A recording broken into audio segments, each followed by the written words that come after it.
Good evening, everybody. Welcome to another episode of Fantasy NBA Tonight. I'm your host for just Wednesday evening, so don't get too used to it. Dan Besbris, filling in for the beleaguered Vince Miracle on this evening episode, and I am very happy to be joined tonight. This is a week of firsts. We're bringing a lot of new voices onto the program. We're bringing a lot of experts from the hoopball throngs over to make sure that they get their expertise, would be the correct word for it, across. And tonight, it's the deep, resonant sound of Jordan Smith. What's going on, my man? Welcome to the show. Hey, thanks, Dan. Thank you for having me tonight. I'm looking forward to this little preseason that hopefully neither of us watch too much of today because it's just too dreadful to watch. But, here we are. Listen to that sound. That's what I want to convey to everybody listening. Just enjoy it. Set your alarm clocks for Wednesday at 9 o'clock because that is a powerhouse of a voice you've got. Do you do broadcast work? What's your background? No, I don't actually, though. This is my first podcast ever. I've been looking forward to doing one for a while, especially with the deep resonant tones that you have. You've been building out some nice deep, sultry tones yourself. I'm telling you, man, this is the first of many for you. I can hear it. The magic is there. No, yeah, I've actually never done any voice work in my life. I did high school forensics. So I've got a back pocket full of some impressions and voices. What does that put Vince to shame? But explain to us what you're talking about. Oh, high school debate and forensics, and that you never did any of that. No, I actually. Debate team. Yeah, the last time I was on a debate team was actually sixth grade. So it's been a bit. I think that was 1994. I tend to take kind of a middle ground on most things nowadays. But yeah, I mean, this will be fun. I'm excited to get you in here. We've actually already got questions coming in, but before we get to those, I want to give you, Jordan, a chance to kind of introduce yourself to the hoopball listenership. I'm sure they've been checking out some of your work on the written side, but this is a week where, leading up to opening night, we've been trying to, here on Fantasy NBA Today and tonight, to introduce the voices that go along with those written words. Unfortunately, Jordan, you are but a still image for folks tuning in tonight. Yes, the 8x10 is appearing on everybody's screen. You gave me the warning that when the actual webcam is hooked up, that there will be a different hairline. So yeah, my headshot's a little old. I don't have much hair anymore. It was disappearing on me in that picture, but shoot, now it's all gone. I just go the full bald shaven beard look. Oh, so another thing for people to look forward to. We'll get to see your actual current face soon enough. Once that don't look too much of the light in it, it'll blind everybody. So it's fine. We'll turn them down. We'll go mood lighting in your office or wherever you record from, and everybody will be totally fine. They look at me and they look at Vince most days. So Jordan, I think everybody's going to be okay. So how did you get sort of hooked up with hoopball? Again, before we get to the questions, I think this is a nice opportunity for you to connect with the people that have been reading your stuff. What's your background in sports, in life?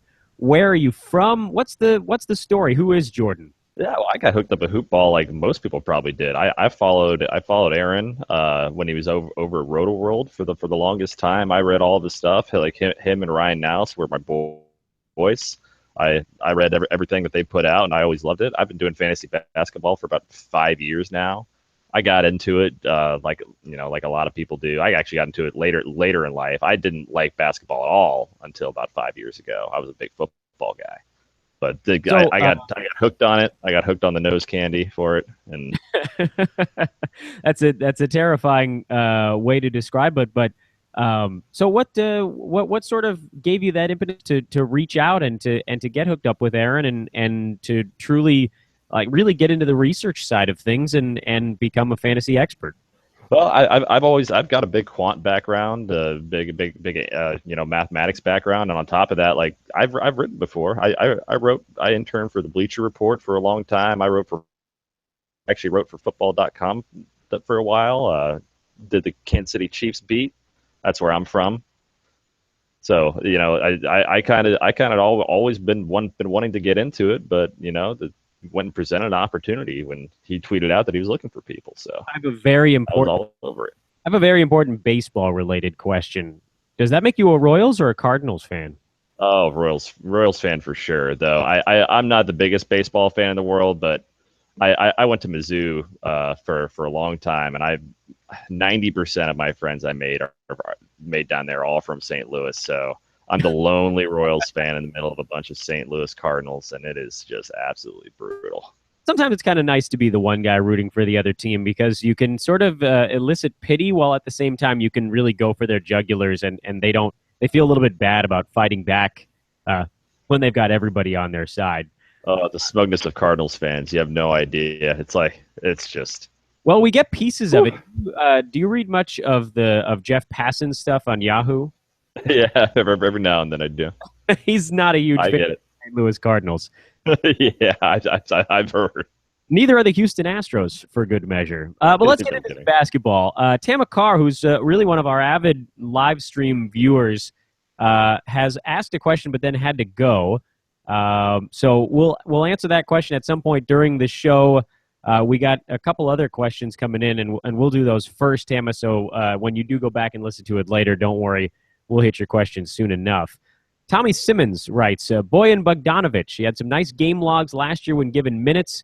What are your thoughts on him and his minutes expectations? So we're starting you off with a nice little foreign-born player. Jordan, take it away.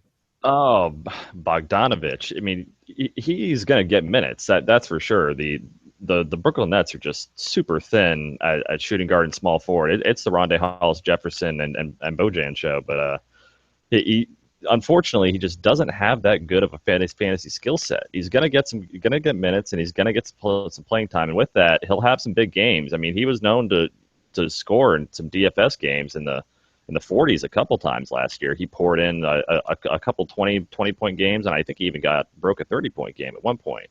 Problem is he doesn't get rebounds, he doesn't get assists. He hits triples, but he doesn't really get steals. He'll get you around one a game in full minutes.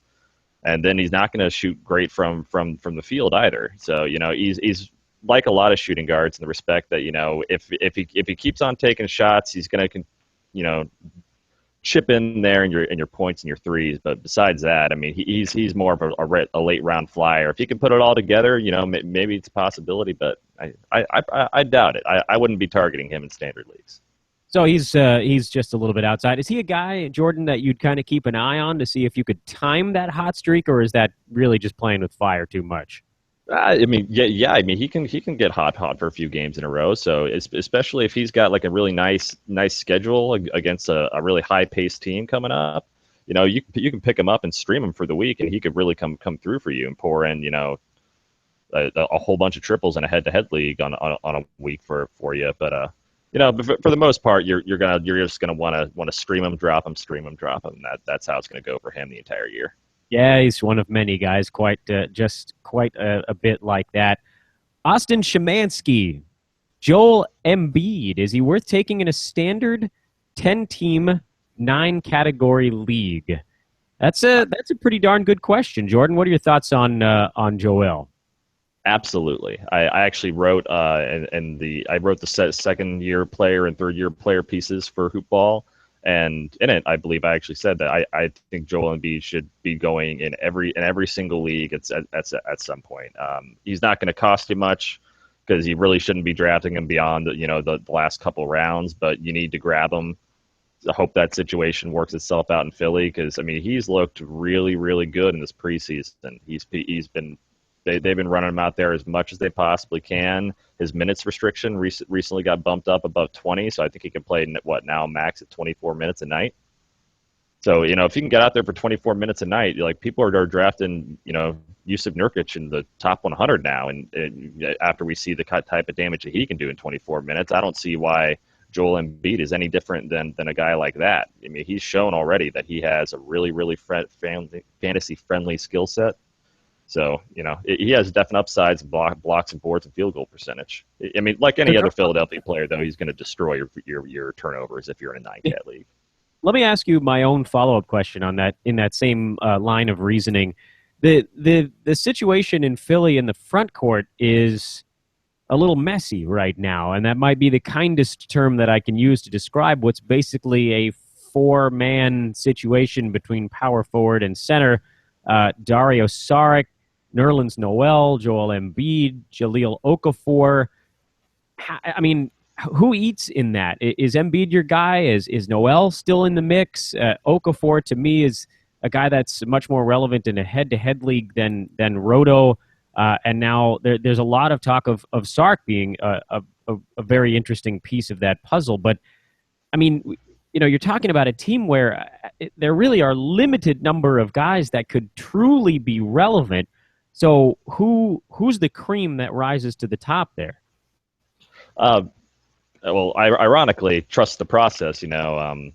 Joel Embiid is somehow the healthiest of all the center and power forwards there. So I think he's going to get some run out of the gate. But I mean, for my money, if I have to take a 76er in that front court, I'm taking Nerlens Noel. So I think he had ended up per game 52nd or something like that last year. Even after all the struggles he started off with at first, that had people way down on him, and now people are way down on him because of the loaded front court. But he's still going to get about 29 minutes a game, and a guy who's going to get double-digit points, rebounds, and nearly 2 blocks and 2 steals. That's invaluable. Are there really enough minutes for any one of those guys if nobody gets moved? Well, see, that's the thing. Do any of us see any way in which one of them doesn't get moved? I mean, I don't know. It is Philly, so sillier things have happened. This is true, but I mean, here's the other thing. We saw last year, we had some of the same concern about Nerlens Noel and Okafor to begin with. And what do? They played them. They played Nerlens at power forward, and they played Okafor at center a lot. And they rotated him in and out. And they already had guys who were playing backup center for them, and had Jeremy Grant coming in and playing power forward. And they found a way to work out those minutes. I think Jeremy Grant's going to be the one whose minutes really suffer in the end here. And, Dario Saric can play small forward, and they've talked about him playing small forward. And Robert Covington can shift over to the 2. And if that's the case, then, yeah, I think if Embiid is only going to be playing 20 to 24 minutes here for, the foreseeable future, there's going to be plenty of time for Nerlens Noel to get up to his 29 last year, and for Okafor to maintain his time from last year. Very good. Moving along. David Rumpler asks, Tyler Johnson, a worthy stash? I hope I got the inflection right on that, David. What do you think, Jordan? Tyler Johnson, ... a worthy stash? I think he's a great flyer. Personally, my boy's Josh Richardson in that backcourt. I think Dion Waiters isn't going to have anything to do other than come off the bench for 16, 20 minutes a game. So that leaves Tyler Johnson as the backup shooting guard and point guard for them. And, he's a really dynamic guy. He's super athletic, and he was really hampered by it was a shoulder injury last year, right? He could barely lift his arm above his shoulder. And now that that's all healed up and he's playing the majority of those backup minutes, they really lack for depth there at point guard behind Goran Dragic. Yeah, he's definitely going to be worth a stash. And wait and see how it plays out, especially here. I mean, the good thing about him is you're going to know really quickly, because Josh Richardson's going to miss the probably the first few games here or something. So you're going to see how his minutes are going to be right out of the gate and the kind of upside that you're getting. Interestingly, it's not the only question we got in the last couple of minutes pertaining to Tyler Johnson. So I'm going to segue to that one, and we'll come looping back around to the questions that were posed in between the last two. Shane Mann says Tyler Johnson or Seth Curry. He also has a couple other comparisons, but between those two guys, who has the better outlook for you?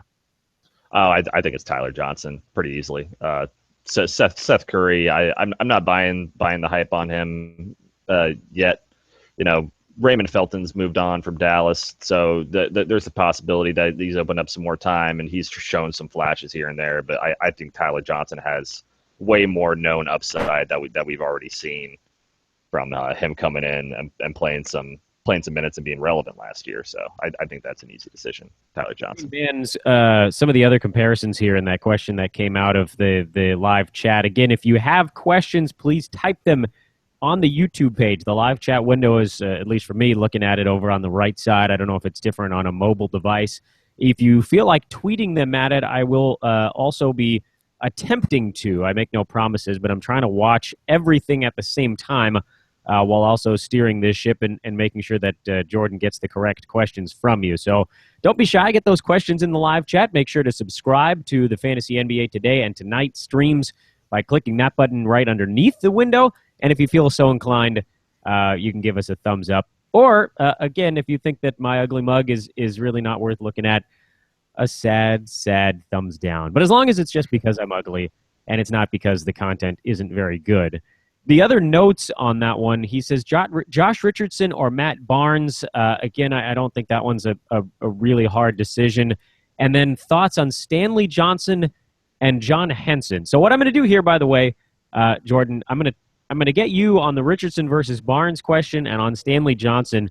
But anybody that listened to this show back in March and April of last year knows that I am a massive John Henson fan, and I see, this is where we've had some disagreement because I listened to those shows. Oh, so you're not a big John Henson guy? I love the fly swatting. I'm a huge fan. Well, don't get me wrong. I am an absolute huge fan of his fantasy game because, I mean, let's be honest. If he were given the 30 minutes, he would be an absolutely monstrous fantasy player. Yeah, I think we all know that. But Go ahead. something that gets me is, I mean, we got to take real basketball into account at some point. And come on, I don't think that's true. Well, I mean, this is a big mistake a lot of fantasy owners make is, that they ignore they all want to, a lot of people just want to look at the pure per 36 numbers and see the massive upside. Like, if this guy gets the run, then, it'll happen. One guy that's happened with sometimes is like Devin Harris and Dallas. He plays backup point guard, and like Rick Carlisle's just never going to play that guy more than 27 minutes a game and, have him start. And, John Henson's the exact same way. He's going to play anywhere from 15 to 22 minutes or something like that. And if he got the minutes, he'd be great. But unfortunately, in real life, he's not that great of a rebounder. He's too small. He's too light to really bang with centers in today's game, and to really protect the defensive glass. And as long as that's still the case, as long as he's still a real skinny dude who can't get himself on the glass, they're not going to play him full minutes. No, you're going to platoon right about that. He's not going to exceed that minute number that we've been looking at. But you heard me lauding the positives of John Henson at the end of last season, because there was an area in time where the Bucks' schedule was such that they just kept playing these teams that were high fly acts, and that's where he was able to sneak in. Definitely. Play 22 minutes, 24 minutes, 26 minutes. He saw the overtime minutes in one of their games, and then all of a sudden, wham, he goes for 12 points on 5 of 6 shooting and a couple of free throws. He throws in 7 rebounds. He steals 2 passes. He blocks 6 shots, and you feel like a freaking genius because you actually, incredibly, saw it coming. However, the caveat, of course, on John Henson is exactly what Jordan was just saying a moment ago. When the Bucks go up against teams with big bruising centers, he might only play 4 minutes. So, for instance, when they play the Detroit Pistons, don't start John Henson because Andre Drummond will physically roll him into a sushi roll and eat him alive. And it's ugly.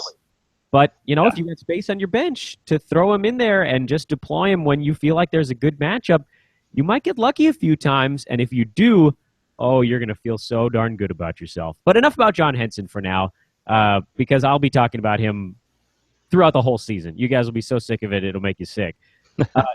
Josh Richardson or Matt Barnes? That's got to be Richardson. It's Richardson easy. Richardson was a top 100 player last year when he finally started getting the starters minutes. He's a good defensive player in real life, and good defensive players in real life get minutes. Yep. So when you get minutes, you're going to produce. He's going to be a lot like Gary Harris was last year, in my opinion, where he's not going to dazzle you, but 12 points and 2 threes with a steal and good percentages. I mean, chipped in some assists. Yeah, we'll take it. Yeah, exactly. That's where your money's made in the back rounds, taking guys like that people really aren't looking at that hard. What about Stanley Johnson? He's a guy that I sort of hemmed and hawed with quite a bit last season, and at the end of it all, I believe I decided that I wasn't a massive fan because the hype train sort of got going a little bit too early on Stanley, and I get the feeling, Yeah, from that big summer league he had. yeah, the big minutes, I don't feel like they're going to be there, at least not yet. Yeah, I can't blame you. I I really like him as a player. I'll be keeping an eye on him all year. I actually drafted him in the late rounds of our keeper league this year because he wasn't kept, and I'm gonna give him a chance to really do something here at the beginning of the season. Marcus Morris is a little banged up, but he returned tonight to play, I believe. Reggie Jackson's out for another 6 or 7 weeks, and they've been talking about using him as a ball handler. So there's going to be some opportunity here for him in the beginning of the season for us to get a look at him and see what he can maybe do in 25 minutes tonight. But I'd love to take him the last round of a draft and give him a chance. But if you're not seeing it like right at the beginning of the season, cut bait and come back later. I agree. I'm not going to fight you on that one. I'm gonna retreat a little bit in our chat. Don't worry. If you asked a question, we're getting to you. They're just we want to make sure we're giving enough time to each of these. I believe it was Austin Szymanski asked a question earlier. He had an additional one on Victor Oladipo. This is a guy that, man, I tell you what. In looking at all the live chats we've done over the last week or so, Oladipo might be the guy that's had the most questions asked about him, and it's not always the same question. This one is the second round too early to take him? Basically, not necessarily that Austin's saying he wants to, but he sees him going in the second round a lot. We had some Victor Oladipo versus John Wall questions that came up on an earlier podcast. We had, I think, some Oladipo versus Nikola Jokic questions that came up on an earlier podcast. So he's really a hot button player right now. And so I'll just give my general thoughts on Victor Oladipo, and then Jordan, you can do likewise because, again, people have heard mine, and they don't necessarily need to hear it again. But my thought is that with a guy like Oladipo, you have a pretty good idea of what the floor is. You don't really know what the ceiling is, but I'm guessing that the best way to describe him is that he's a relatively safe pick in the early rounds because he is going to see a lot of action, and he's going to be the number 2 guy. So it's pretty straightforward what you can expect out of Oladipo in Oklahoma City. He's not going to get yanked around like Scott Skiles did with him last year. So I like him. I think he's a good player. I think second round maybe a hair too early because to me that's really more the ceiling for Victor as opposed to where he's a value. But I also think that if somebody takes him in the second round, or at least late in the second round, and he ends up as, say, the number 28 or 30 overall player, that's not really a letdown. That's a little bit below where you would have liked to have taken him, but it's not a failure. So for me, Oladipo's a guy where you can pretty much put your money on the fact that he'll be a top 40 guy at the end of the year. The question really is, does he fall at 39 or does he fall at 16? And the answer is probably somewhere in between. Yeah, I think Victor Oladipo is more likely than not a top 20 player this year. He's going to get a lot of time to handle the ball when Russell Westbrook isn't on the floor. Billy Donovan, he experimented with his lineups a ton last year and finally settled down on actually staggering KD and Westbrook like he needed to. That the same thing's going to happen this year. He's going to end up staggering Victor Oladipo and Russell Westbrook, especially while Cameron Payne's out with a Jones fracture. So Victor Oladipo is going to have the ball in his hands a ton. And when we've seen him with the ball in his hands, he's been a 20-point per game scorer with, about 5 boards, 5 assists, 2 steals, almost hitting a couple threes. He's going to hit you in the field goal and the turnover department. But, I mean, that's a sacrifice you take on a lot of those guys that you handle the ball so incredibly much. And the number one thing in fantasy is opportunity. He's going to have a ton of opportunity. Yeah, I mean, I agree. And I don't know that, again, there's really the possibility of a guy being, a top 12 asset. So, like, if somebody, again, were to pose those other questions to you, Jordan, Oladipo, Jokic, John Wall, in what order do you feel most comfortable drafting them? Oh, that's a really good question. I would probably take Oladipo last among that group, and it has more to do with the fact that John Wall. I know what I'm getting. Yeah. But if I were drafting right now between John Wall and Oladipo, it would be really difficult because John Wall's had some scary knee issues, in this preseason. And he's coming off an off-season surgery on that knee, so that makes me a little bit nervous, and especially when Oladipo's so young and we haven't had any of those problems with him yet. But I mean, John Wall's an absolute stud, so Yeah. I think I'd go with the safe known quantity there, and John Wall. The feeling that your response is actually pretty much echoing what all of us here at Hoopball have been saying prior, which is that John Wall is the known quantity.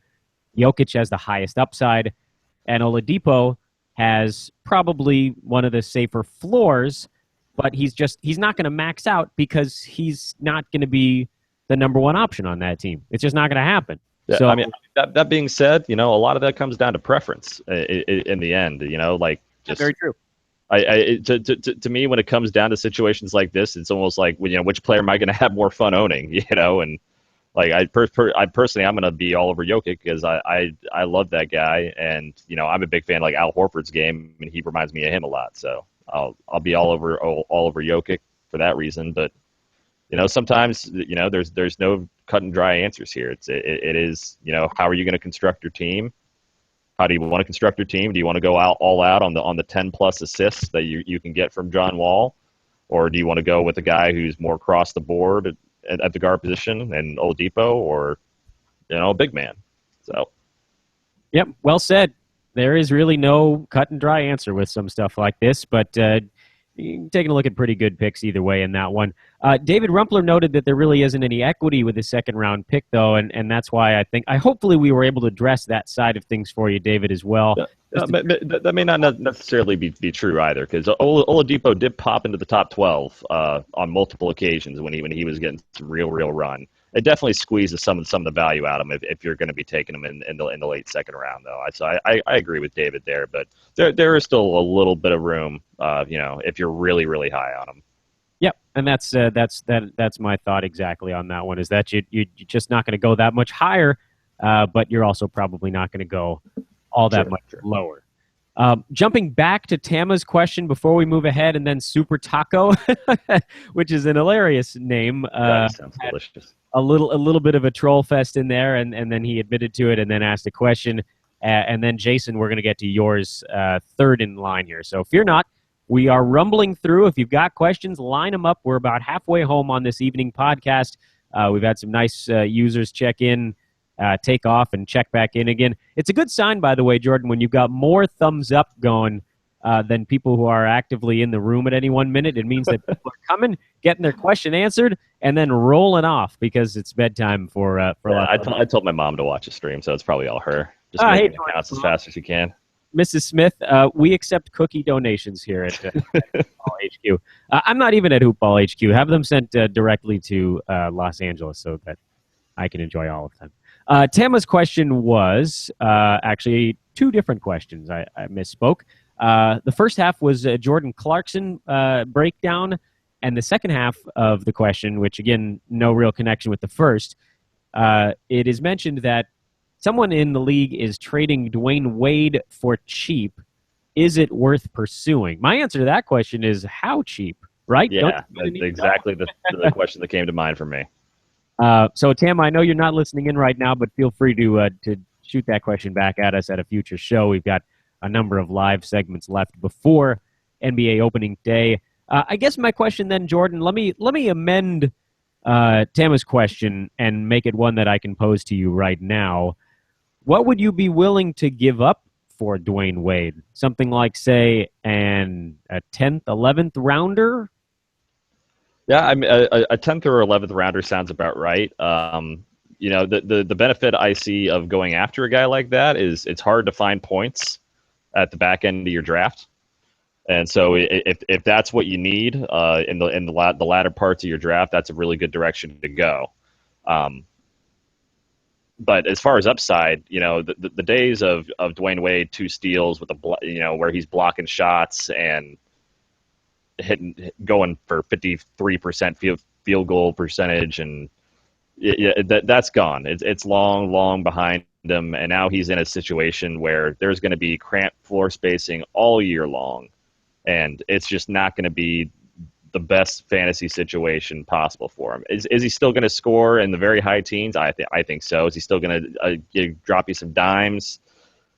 Grab some boards, yeah, but he's really a point specialist to me at this point, because he's going to hurt you in turnovers. He's going to hurt you in your field goal free throw percentage.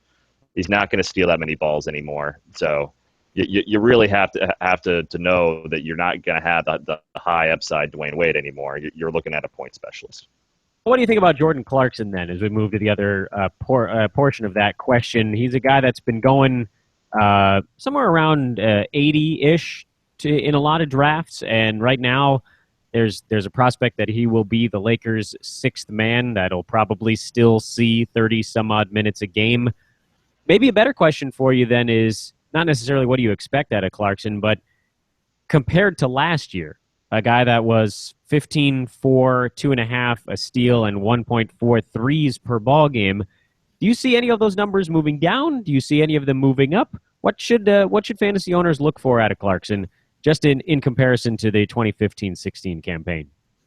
Well, I think 80 is just about right for him. I think he's anywhere from that 70 to 80 range. So people are actually valuing where I think they should, and some people might start getting scared off of him now that they think the six-man role might be bad for him. But I actually think the opposite.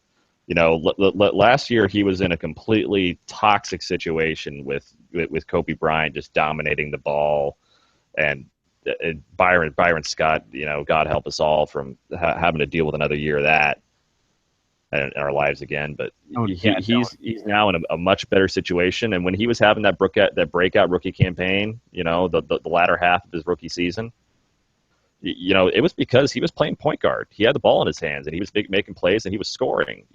So that's exactly what he's going to be expected to do, is in a six-man role. If Lou Williams is not on the floor dominating the ball with him, if D'Angelo Russell isn't taking the ball out of his hands, constantly, and he gets to run the offense, 16 minutes a game plus the other 14 that he has to play with another ball handler. That's a big help to his assists. And, those went down last year quite a bit when the ball was sticking to Kobe Bryant's hands and not moving and not having any flow in the offense. So, yeah, I think he can universally expand upon his numbers this year, because he's gonna get more assists, and he's gonna handle the ball more and score more.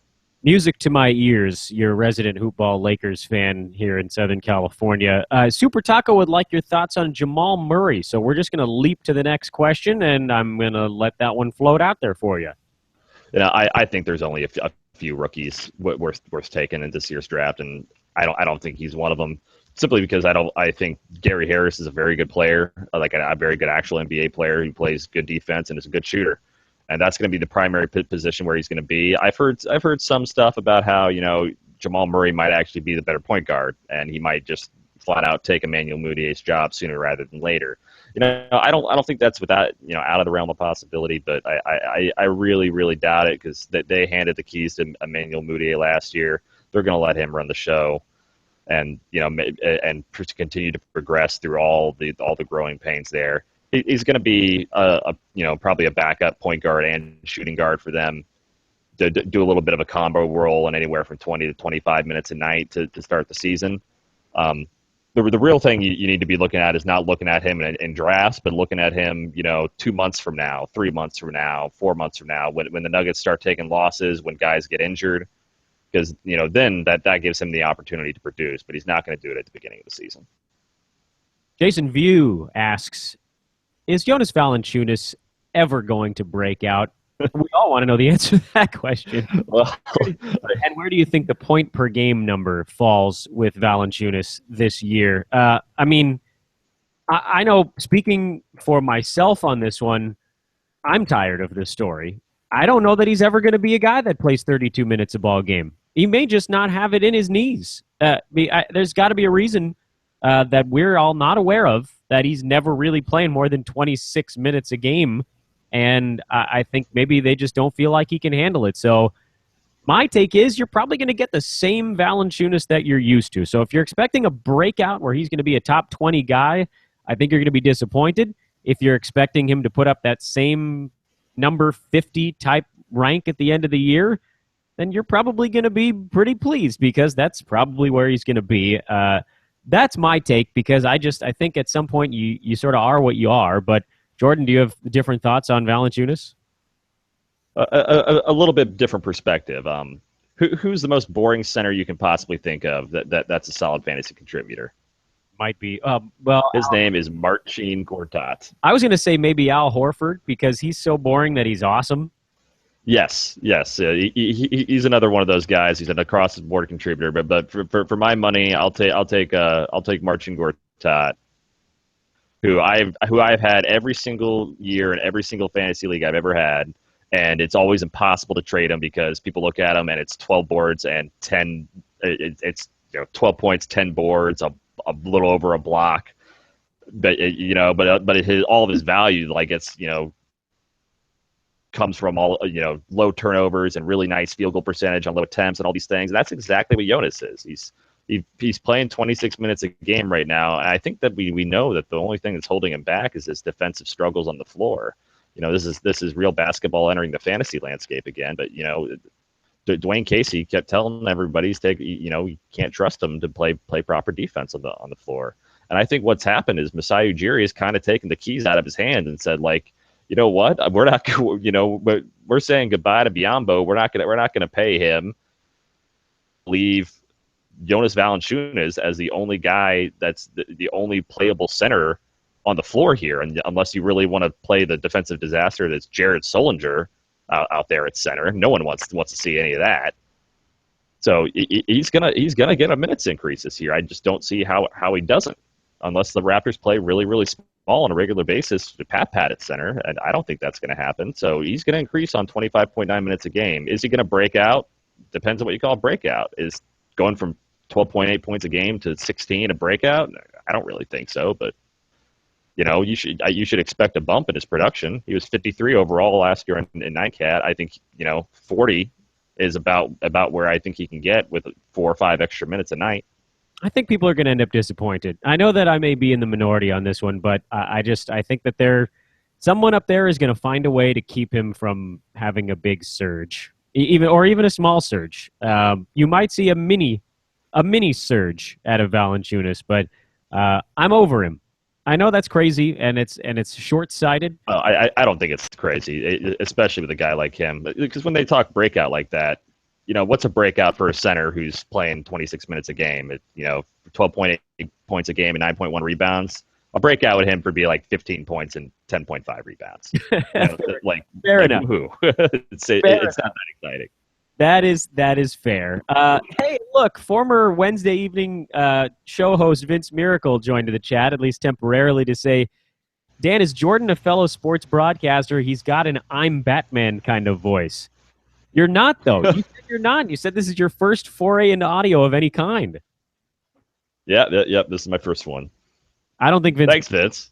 I don't think he's sold. I don't think he's buying what you're selling right now.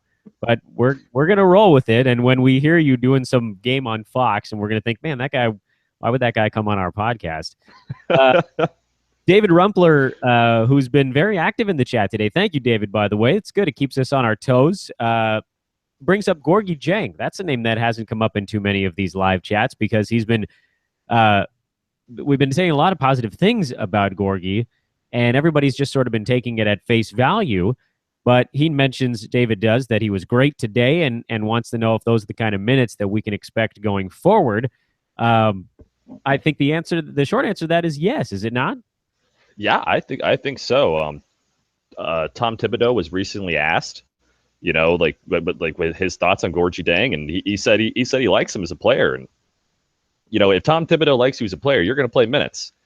I've been kind of on the bandwagon of other to Timberwolves on the peripheral and Nemanja Bjelica and Chris Dunn, because Tom Thibodeau runs such a tight rotation. There's only going to be 8 guys out there. If you look back at his Bulls teams, if you played minutes, you pretty much were a top 120 player in fantasy. I mean, even Mike Dunleavy, who was not exactly a fantasy superstar, was able to hang on to fantasy relevant roles. That is that is the ultimate compliment. Yeah, exactly. Gorgie has just excuse the pun, but a gorgeous fantasy game. He gets it done across the board. And if he got 32, 35 minutes a game, like, he'd be a stud. He's not going to get that, but the exact same thing that he did last year, where he played 27 minutes a game, got 10 points, 7 boards, an assist and a half, a steal, a block.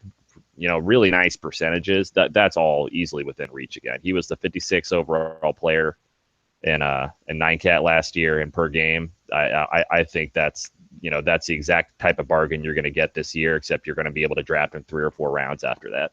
Yeah, think about this, by the way, to those of you that are thinking about making a push on the Jeng train. 53% from the field last year, 83% at the free throw line. The Timberwolves have this incredible opportunity to utilize big men that can actually knock down their foul shots. And again, that's really more, a real basketball note, but it certainly does help your fantasy team. Jeng last year in 27 minutes a game, 10 points, 7 rebounds, almost 2 assists, over a steal, over a block, and under 2 turnovers per game. He's a Millsap in the making. Is that a fair way to describe him? Yeah, I mean, yeah, that could be a pretty decent comp. He's just really solid. And the thing that stands out to me is that last year they didn't really want to play him together with Karl Anthony Towns. The Minnesota coach at the time just did not like the way that the floor ended up spaced like that. I don't think Tom Thibodeau is going to be afraid of that, because Cat's going to stretch out to long twos in the 3-point line at times on offense, and to have Gorgie playing center on offense, and that's perfect for him. So yeah, he could easily step into a role of Paul Millsap, throw back to the Utah Jazz, where he was getting 14 points and 8 rebounds and just contributing all the way across the board. And it is funny that you mentioned Paul Millsap, because Paul Millsap eventually added that 3-point shot. That could very easily be in Gorgie Deng's future. I don't know if it's this year. He does have sort of long 2-point range already, so it's really not that far out of the equation to think that that's something that could creep in. All right, so here's a question on that front too then, Jordan, and I know we're in our last 15 minutes now of the show, so I don't want to spend too much time on any one player, but Jeng preseason ranking on Yahoo is 45.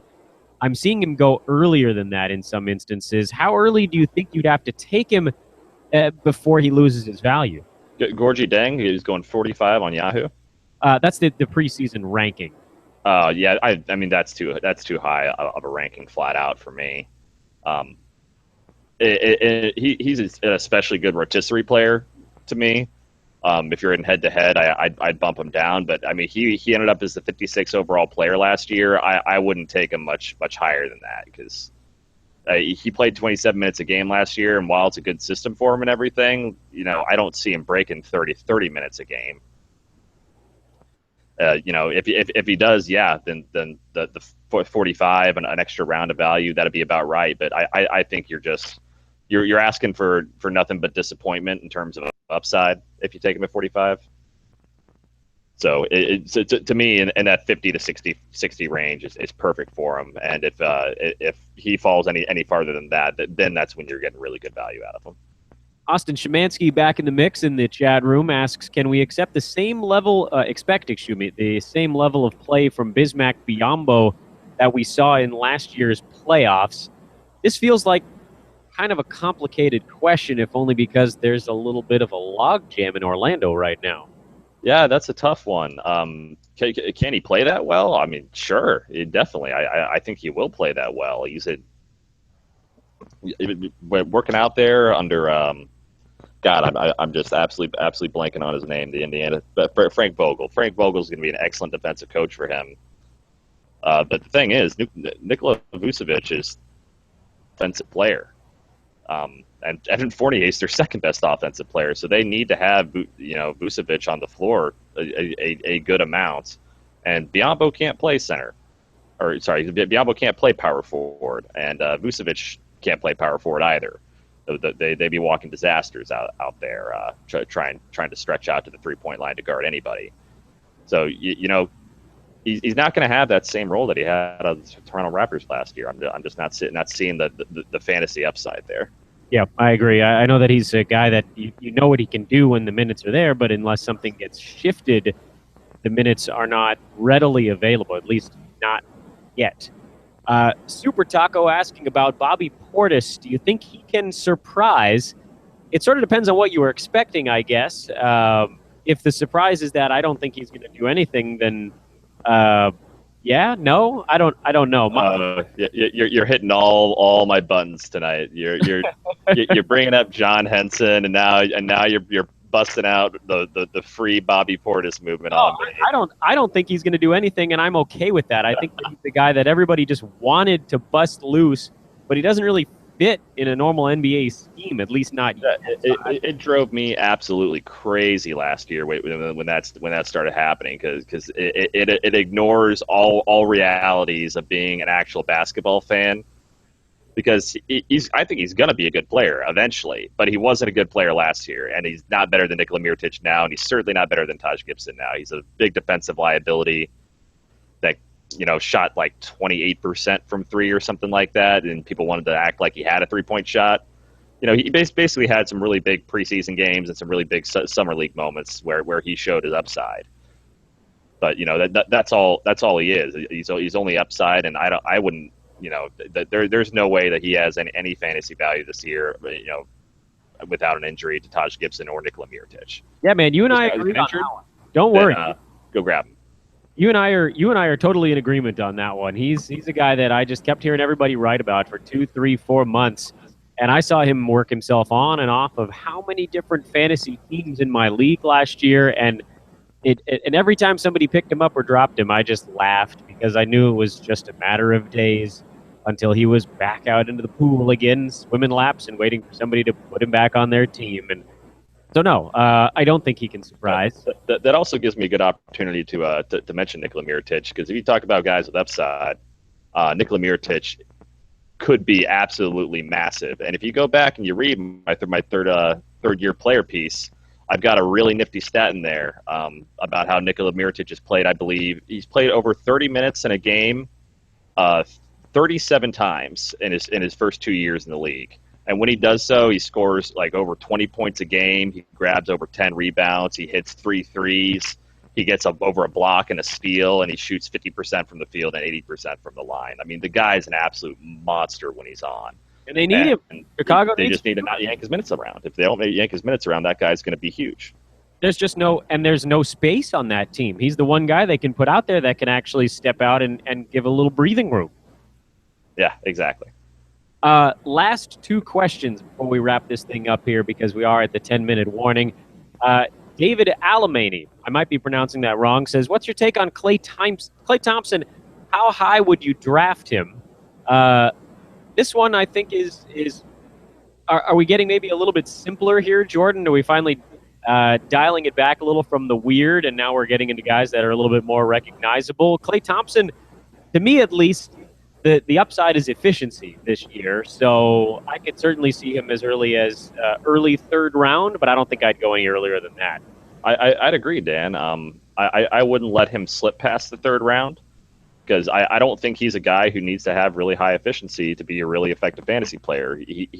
I think he'll hit another 3 threes a game this year. I was actually talking about this with somebody the other day. He is the superstar version of Kyle Korver. Kyle Korver doesn't need 20 shots a game in order to be super fantasy relevant. He doesn't get many blocks and steals. They each get about 1 apiece, but they don't really contribute across the board in the way like a lot of other players do. They're about their 3-pointers and their points scored and their percentages. And Klay Thompson has a chance to have an absolutely historic 3-point shooting season this year, as does everybody on the Warriors. So, if you're talking about a very specific kind of player you want for your fantasy team, a 3-point monster who's going to get 20 points a game and is somehow also going to shoot over 50% from the field, because that's what you're going to get with Klay Thompson. He's a very, very unique addition to any fantasy roster. Last question is actually coming from the Twitterverse. Marcus Aurelius tweeted at us during the show to say Marcus Smart is out. Yes, indeed, that is the NBA injury news of the uh, the, uh, of the day, I guess. The news du jour. He is wondering if he would dump Sabonis or Rozier in a points league. Make sure I'm getting that question right. Yes, okay. So that's the question from Marcus Aurelius coming from Twitter. Basically, how high do you value Marcus Smart's backup in a points league? Um, I, I just wouldn't. I wouldn't go there. I think anybody's worth. I think they're worth a speculative ad because I think Marcus Smart was going to step up in minutes this year. But what I think is probably going to happen in the end is Brad Stevens will end up distributing those minutes among Terry Rozier and R.J. Hunter and all those.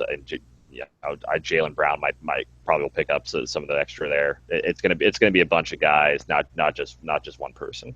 I get the feeling that Marcus is in a relatively deep league.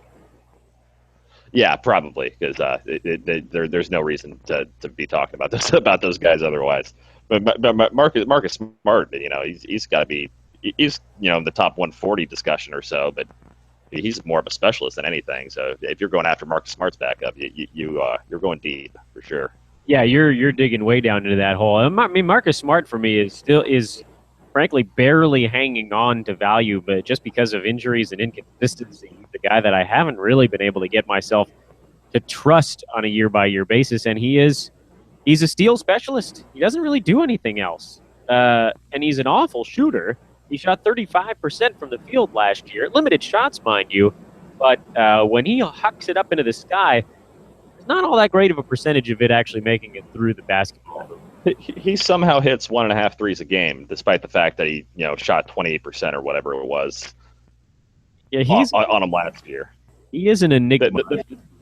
The thing I will say about him was he was looking pretty good before he went down with an injury last year, and he shot 33.5%, I believe, from three his rookie year. So if he gets over 30 minutes a game, he's going to be a steal specialist. If he could just get that field goal percentage up to 40, I mean, he could be a lot more valuable, scoring in the low teens and hitting a couple threes, a couple steals. I mean, that's value, but it's going to be a tough year for him if he can't stay healthy. That's a big knock on him. And ladies and gentlemen, Marcus Smart is the last man that we're going to discuss on this Wednesday evening episode of Fantasy NBA Tonight. You just never know what players are going to pop up on a day-by-day or a night-by-night basis, and that's why we're trying to have so many of these shows leading up to what is really, this is draft time for people. These next 3, 4, 5 days is when everybody is just going to work. In fact, I think a lot of drafts will probably be happening tomorrow because that's really the last weeknight before the night before the season. And then you may see maybe a handful on Sunday when people are all kind of camping out at home. So this is a key time of year. Thank you so much for all the questions. We are just thrilled to kind of be a part of your fantasy NBA prep lives right now, and certainly the Hoopball staff, a brilliant collection of basketball minds that is growing, that is pouring their heart and soul into this stuff. And Jordan Smith, who made his audio debut tonight and blew us all away, is a big part of that. So, Jordan, thanks again for setting your calendar and being the Wednesday night co-host here on Fantasy NBA Tonight. Hey, thanks, Dan. I can't wait to get back in here and talk to the audience some more and get some great questions in. They were fantastic tonight. So to those of you that are tuning in and watching live, actually, this is for everybody. It sort of doesn't matter if you're tuning in live or by recorded version. What's going to happen over the next few days is that tomorrow, which is Thursday, the morning show will be myself and Vince. That'll be going live here on via our Hoopball Media YouTube channel at 11 a.m. Vince will have the evening show tomorrow. That'll be Fantasy NBA Tonight. That will also be a live program. That'll be with John Sill, another of the Hoopball experts. Friday, I'll be releasing a very special episode of Fantasy NBA Today where I was joined by the Welsh from inthisleague.com. Is it the Welsh on Twitter? We had a lot of fun doing that show. Vince will have the evening program as well, and then we'll be off for a couple of days before Monday. We really have kind of our last few true preseason shows. I will likely be talking with Aaron Bruschi on Monday, and then Tuesday, it's tip-off time, and that's when things are going to change a little bit. The daytime show, Fantasy NBA Today, will remain free. It'll be live at least a couple of days a week, maybe not all 5. The evening show will remain live forevermore, basically. That's going to be a show that's for Hoopball premium subscribers only once the season gets started. So if you like this immediate feedback, which, by the way, will include question and answer even once the season starts, in addition to breaking down the action of that night immediately after the conclusion of those basketball games, make sure to give the Hoopball folks just a couple of your hard-earned bucks. They will make sure you don't regret it, and you can get those immediate reactions as well. So that's what's coming up. NBA season just a few short days away, and we wrap up another fine episode of Fantasy NBA tonight. Quickly before we go, Jordan, how can folks find you on social media? I know you're really just getting into Twitter, so this will be a nice opportunity to try to get you a handful of brand new followers. Yeah, you guys can come and follow me at Jordan Smith KC Hoops. I'll be updating my Twitter list and getting a lot more follows out there. So hopefully, if a few more people will follow me, and I can give them a follow back, and I can start getting into this Twitter basketball scene that everyone keeps raving about. I just sit like a loser and actually like watch it on my TV with no one else talking to me and sending me tweets about it. Oh, you got to do both. You got to do both simultaneously. It's the world now. You got to do 9 things at the same time, or you're falling behind somebody. Again, that's Jay Smith, KC Hoops on Twitter. I'm Dan Besbris. The website, of course, is hoop-ball.com. Hoopball tweets, again, as we go through all the Twitter names. And we'll be back with you at 11 a.m. tomorrow. Vince Miracle and myself will keep taking questions from you as we wind towards fantasy draft time. And then tip-off on TNT, of course, is on Tuesday. For Jordan Smith, I'm Dan Besbris. Have a wonderful conclusion to your Wednesday night, and we'll catch up with everybody on Thursday morning. So long, folks.